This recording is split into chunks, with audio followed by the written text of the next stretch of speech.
dua hal ini relatif sama, karena ini pola yang dipakai untuk pungut salur dari kepentingan industri batubara, khususnya harga jual kepada kelistrikan umum, khususnya PLN.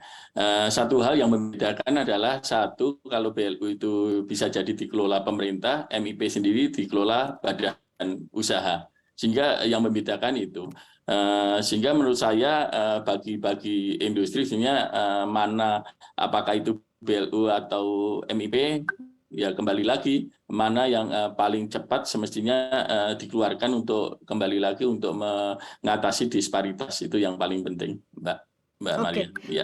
Kalau dari Mas Arya sendiri seperti apa Mas Arya Anda melihatnya? Apa sih sebenarnya mungkin kekurangan dari sistem BLU ini sehingga dihadirkanlah konsep lain yaitu si MIP ini, Mas Arya?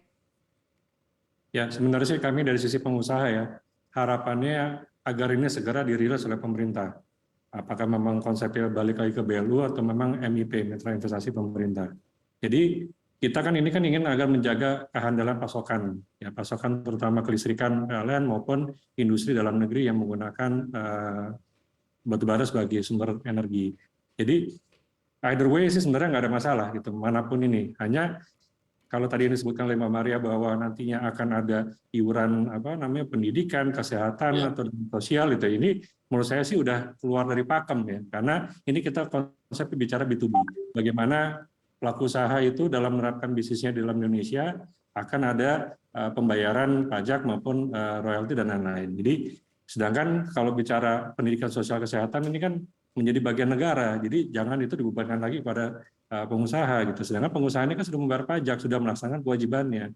Jadi sebenarnya mau konsep BLU atau MIP ya segera saja dirilis oleh pemerintah, karena agar kita bisa disparitas yang tadi $70 ya untuk misalnya kita suplai ke PLN atau $90 ke industri dalam negeri ya, kocal smelter, dengan harga market sekarang ini yang udah di atas $200, ini kan terlalu lebar jaraknya. Jadi menurut kami ya segera aja gitu pemerintah tetapkan yang mana gitu. Jadi agar kami kan sebagai pelaku usaha akan menuruti apa yang digariskan oleh pemerintah.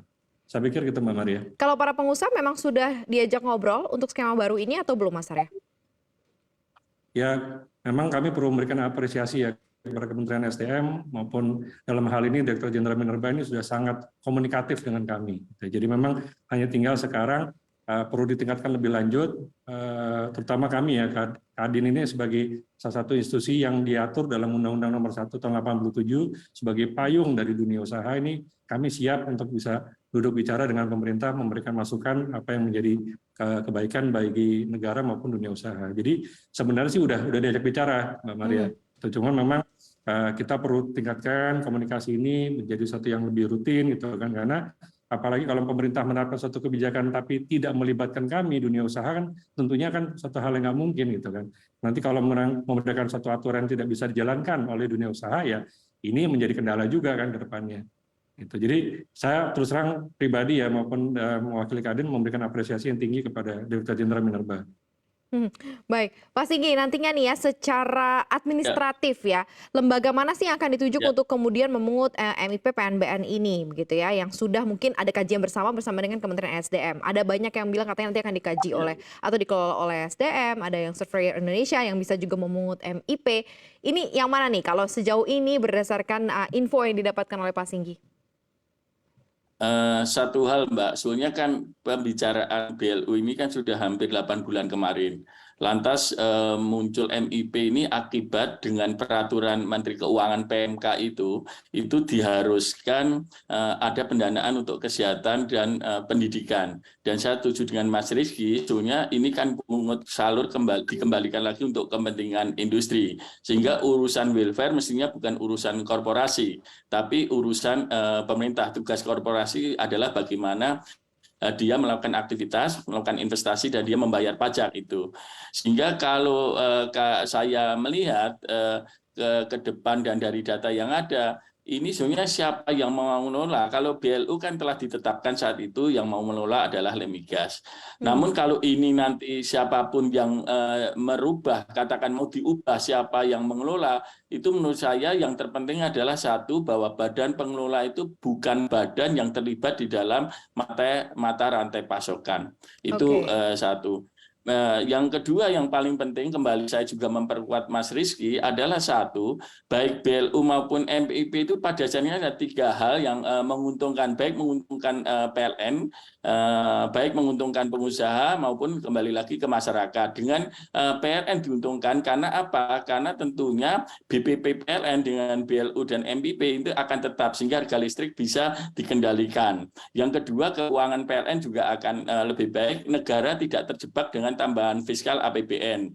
Yang keempat mungkin keadilan, yang kelima juga mestinya ini negara hadir, karena dengan Undang-Undang Pasal 33 ini negara hadir dalam mengelola batubara. Ini yang paling penting menurut saya, agar BLU maupun MPP itu dipercepat untuk dikeluarkan, dan ini sesuatu hal yang ditunggu untuk kepentingan tiga poin tadi, baik pemerintah, kepentingan pengusaha maupun kepentingan masyarakat gitu, Mbak Maria. Oke, kalau dari sisi pengawasannya lebih baik siapa yang akan mengawasi langsung begitu ya sistematika MIP ini kalau dari Pak Singgi? Kalau saya siapapun ya semestinya badan yang satu bukan badan baru, karena nanti pada saat harga batu bara itu mendekati 70, tentunya kan ini tidak berlaku lagi. Sehingga menurut saya yang penting adalah satu badan, baik itu khususnya ya badan pemerintah, menurut saya akan lebih tepat badan yang dimiliki SDM yang telah ada, yang eksis, tinggal menambah tupoksinya saja untuk mengelola BLU maupun konsep mekanisme MIP ini. Namun yang terpenting badan itu tidak terlibat di dalam mata rantai pasokan. Ini yang menurut saya poin yang paling penting, Mbak Maria. Oke, baik. Mas Rizky, kalau dari Anda melihatnya seperti apa komentar Anda begitu ya? Dan kalau dihitung-hitung bagi pengusaha ini lebih menguntungkan mana? Dan apakah memang ini kemudian menjadi sesuatu yang alot, jadi kepastian berusahanya sendiri pun juga bingung gitu kan? Nanti akan ikut skema yang mana nih? Kalau Anda melihatnya seperti apa dari sisi pengusaha, Mas Arya Rizky? Intinya kami sebagai pelaku usaha ikut apa yang digariskan oleh pemerintah. Jadi apa yang tadi disampaikan oleh Pak Singgi, saya juga sepakat ya Pak Singgi, bahwa memang sekarang kan intinya segera aja dilakukan gitu, karena agar menjadi disparitas ini bisa selesai. Satu sisi menjaga keandalan pasokan, satu sisi kan juga disparitas ini juga bisa terselesaikan, karena toh ujung-ujungnya juga kan pemerintah atau negara kan mendapatkan pemasukan dari pajak gitu kan. Jadi ini yang memang harus segera dilakukan gitu. Jadi memang betul tadi disampaikan Pak Singgi, kalau nanti harga batu bara itu sudah di bawah $70, ya berarti kan organisasi ini kan tidak bekerja gitu kan. Dalam artian ya tidak bekerja karena kan harus tidak ada disparitas lagi. Nah, jadi kalau sepanjang tahun 2021 2022 kan, bahkan sampai detik hari ini saja harga batu bara masih di atas dari harga acuan gitu. Jadi ini menurut saya segeralah gitu, kami himbau kepada pemerintah untuk segera ditetapkan. Mau konsepnya pakai BLU atau MIP ya monggo gitu kan. Hanya memang sekarang kalau balik lagi pelaku usaha juga harus dibebani dengan adanya iuran pendidikan atau sosial dan kesehatan, ini yang tidak sesuai gitu. Saya pikir ya kita sesuaikan pada pakemnya saja itu.